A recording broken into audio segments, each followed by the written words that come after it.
नमस्कार दोस्तों, मैं विनय दुबे मुंबई से। हिंदू राष्ट्र भारत, 110 करोड़ हिंदुओं की आबादी, भारत का राष्ट्रपति हिंदू, प्रधानमंत्री हिंदू, जितने भी सुप्रीम कोर्ट के न्यायाधीश हैं, मुख्य न्यायाधीश हैं हिंदू, जितनी भी सेनाएं हैं, थल सेना, वायु सेना, जल सेना, उसके प्रमुख कौन है? हिंदू। जितनी भी जांच एजेंसियां हैं, चाहे सीआई एनआईए हो, चाहे सीबीआई हो, चाहे ईडी हो, चाहे इनकम टैक्स हो, यहां तक कि जो चुनाव आयोग है उसके जो प्रमुख हैं वो हैं हिंदू। जितने भी इस देश के अंदर 718 जिले हैं, उस जिले के तमाम जो जिलाधिकारी हैं वो है हिंदू। जो एसडीएम है, 5500 के आसपास इस देश में सब डिस्ट्रिक्ट्स हैं, तहसीलें हैं, उस तमाम तहसीलों के जो तहसीलदार हैं, एसडीएम हैं, वो है हिंदू। देश में बहुमत पाई हुई हिंदुओं की सरकार है। राज्यों के जितने मुख्यमंत्री हैं पूरे देश में, वो सारे के सारे हैं हिंदू। उसके बाद भी पता नहीं कौन से ऐसे लोग हैं जिनकी गांड फटी पड़ी है मुसलमानों से।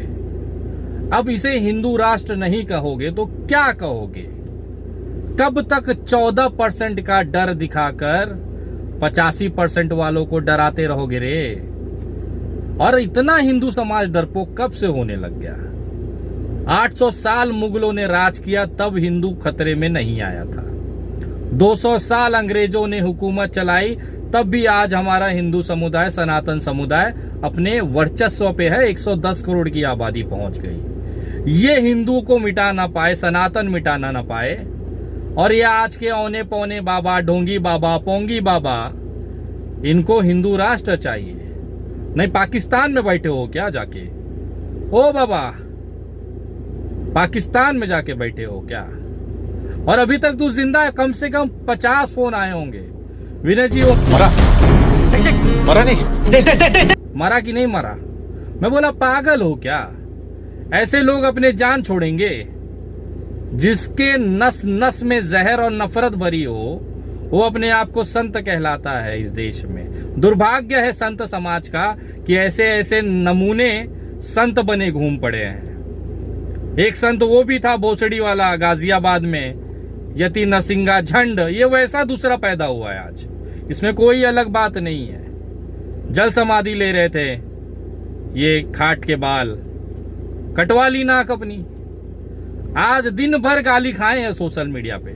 सब ऐसे इंतजार करे पड़े थे कि अब मरा कि तब मरा। मुझे तो आजकल ये लगने लगा है कि ना, हमारी देश की जो भाजपा सरकार है ना, वो खुद नहीं चाहती कि देश हिंदू राष्ट्र बने। अगर हिंदू राष्ट्र बनने में कोई अपनी आहुति देना चाहता है, कोई संगठन ने घोषणा की थी कि बाबा अकेले नहीं जल समाधि लेंगे, हम 1 लाख लोग मिलकर सब एक साथ जल समाधि लेंगे।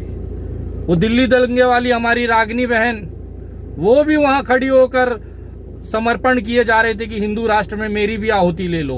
मैं तो बोलना चाहूंगा, रागनी बहन एक काम करो और अपने 1 लाख कार्यकर्ताओं को बुला के ना, ये बाबा को कंधे पे उठाओ, ले जाके फेंक दो सरयू में। करा दो यार उसके दिल की, कम से कम उसकी मुराद पूरी हो जाए। वो जो चाहता है वो करवा दो यार। मैं हाथ जोड़ के निवेदन करता हूं। मैं तमाम वो गाजियाबाद वाले, भोसड़ी वालों को कहता हूं कि सुंदर मौका है, उठाओ इस बाबा को और फेंक दो सरयू में। हो जाने दो जल समाधि। आज आर्य पार ये देश देखना चाहता है, पूछता है भारत कब होगा हिंदू राष्ट्र। चूतियों की कमी नहीं पड़ी है देश में। आइए देखिए कैसे आज ये बाबा ने अपनी नाक कटवाई है। हमने जो घोषणा किया था कि 2 अक्टूबर 2021 तक इस भारत को हिंदू राष्ट्र घोषित नहीं किया गया तो मैं सरजू जी में जल समाधि ले लूंगा, जिसको देखते हुए प्रशासन ने मुझे आज हाउस अरेस्ट कर लिया है। किंतु हमने भी हाउस अरेस्ट होते ही हमने जो है तो सरजू जल मंगा के रखा है और 12 बजे इसी जल में नाक डुबा करके प्राण को उत्सर्ग करने की हमारी तैयारी है। तो करना, परेशान हो गए हम लोग 2.5 साल से, ये भी परेशान हो गए, हम भी परेशान हो गए, करो फिर।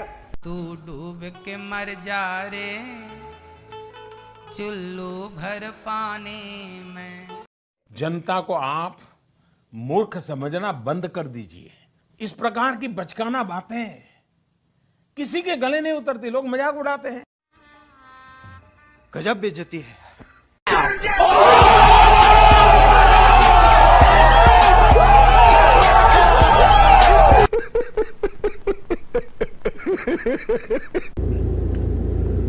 चुल्लू भर पानी लो और उसमें डूब मरो बाबा जी। तुम्हारे जैसे इंसानों की वजह से ना ये भारत कलंकित होती है। भारत की इस देवभूमि, वो भी अयोध्या में बैठ के इस तरह की बकचोदी, इस तरह की वाहियात बातें, इस तरह से सरकार को ब्लैकमेल करना, संत समाज के वो जो आपने पहना हुआ है ना, उसको कलंकित करता है। राजनीति करनी है, बाहर आइए, संत का चोला बगल करिए, उसको कलंकित मत करिए। विनय दुबे का खुला निवेदन है आपसे, अगर आपको राजनीति करनी है, आपके अंदर वो राजनीति वाला कीड़ा जंप मार रहा है ना, तो उस सनातन का चोला साइड रखिए और आइए मैदान में और आपकी औकात दिखाइए। आपकी औकात देश ने देख ली, कितने बड़े धुरंधर हैं। एक वो यति नरसिंहा झंड और एक आप दूसरे पैदा हुए हैं। आज के बाद अगर कोई सन्यासी सही में ये बोलेगा ना कि अगर ये चीज नहीं होती है तो मैं जल समाधि लूंगा, लोग आपकी वजह से उस व्यक्ति पर हंसेंगे, कहेंगे कि अरे भाई जाने दे, ऐसे कितने संत लोग आते हैं, बोलते और चले जाते। एक नमूना आया था अयोध्या में कि अगर हिंदू राष्ट्र घोषित नहीं तो जल समाधि ले गया, पलट गया, अपने मुंह से मुकर गया। ये वही सनातन है जहां पे वचन का सबसे बड़ा कीमत होती है। रघुकुल रीत सदा चली आई, प्राण जाए पर वचन न जाई। हद है, आपने तो उस संत समाज की जो गरिमा थी उसको कलंकित कर दिया है। आज आपको संत समाज से मैं निवेदन करूंगा कि इन जैसे बहरूपियों और ढोंगियों को बाहर करे, अन्यथा हमारे सनातन धर्म का सर झुकता रहेगा, हमारे संत समाज का सर झुकता रहेगा। और भगवान आपको सद्बुद्धि दे। आपके ऊपर ये सनातन, ये भगवाना शोभा नहीं देता। एक संत वो होता है जो लोभ, कर्म, माया से मुक्त होता है। आपके अंदर तो नफरत इस कदर भरी हुई है कि आपको हिंदू राष्ट्र चाहिए, इस्लाम और जो कैथोलिक भाई हैं, जो मुस्लिम भाई हैं, उनकी नागरिकता समाप्त कर दी जाए। अरे मैं उस सनातन धर्म से आता हूं जहां पे ना सबरी के जूठे फेल मेरे प्रभु श्री राम ने खाए थे। हम उस सनातन धर्म से आते हैं जहां पे करुणा, माया, प्यार सिखाया जाता है। हम उस सनातन धर्म से आते हैं जहां पर एक बेजुबान जो जानवर प्राणी है ना, उसको भी माया से उसको प्यार किया जाता है। एक कुत्ता दरवाजे पे आए ना तो उसको बिस्किट दी जाती है, उसको पानी पिलाया जाता है, श्राद्ध के समय कौवों को खाना खिलाया जाता है। वो गौरवान्वित सनातन का मैं हिस्सा हूं। लेकिन किसी भी, हम तो जानवर के अंदर भी नफरत नहीं कर सकते। उसकी जान ना चली जाए इतना ध्यान से उसको घर में रखते हैं। अपने चींटी वगैरह अगर घर में दिख जाए तो उसको आटा डालने वाला, वैसा मेरा गौरवान्वित सनातन है। लेकिन तुम्हारे जैसे ना राजनीतिक के कीड़े, तुमको कहना ज्यादा अच्छा है क्योंकि तुम्हारे अंदर इतना नफरत भरा हुआ है, जहर भरा हुआ है। तू संत कहलाने के लायक नहीं है रे, तेरी औकात नहीं है संत बनने की। मैं पूछना चाहता हूं किसने इस जैसे बेवकूफ इंसान को, गिरे हुए इंसान को जगत गुरु का तमगा दे दिया। मुझे शर्म आती है। आज हर वो सनातनी अपने आप को शर्मिंदा महसूस कर रहा है, कलंकित महसूस कर रहा है, क्योंकि ऐसे ऐसे नमूने ने इस देश की, भारत की, अयोध्या की पवित्र जमीन को कलंकित किया है।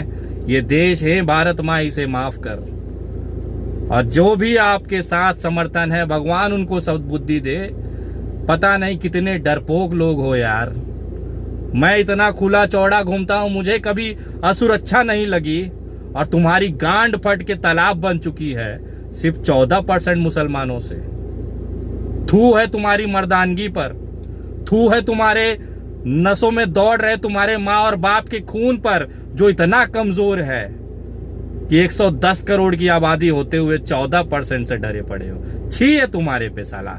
इससे अच्छा तो ये मर्द विनय दुबे है, 100 की झुंड में भी अकेला खड़ा रहता है, क्योंकि मेरे अंदर पवित्र ब्राह्मण और सनातन का खून दौड़ता है। तुम्हारे जैसे मिक्स ब्रीड नहीं है कि गांड फटने लगी और रेवड़ी बटने लगी।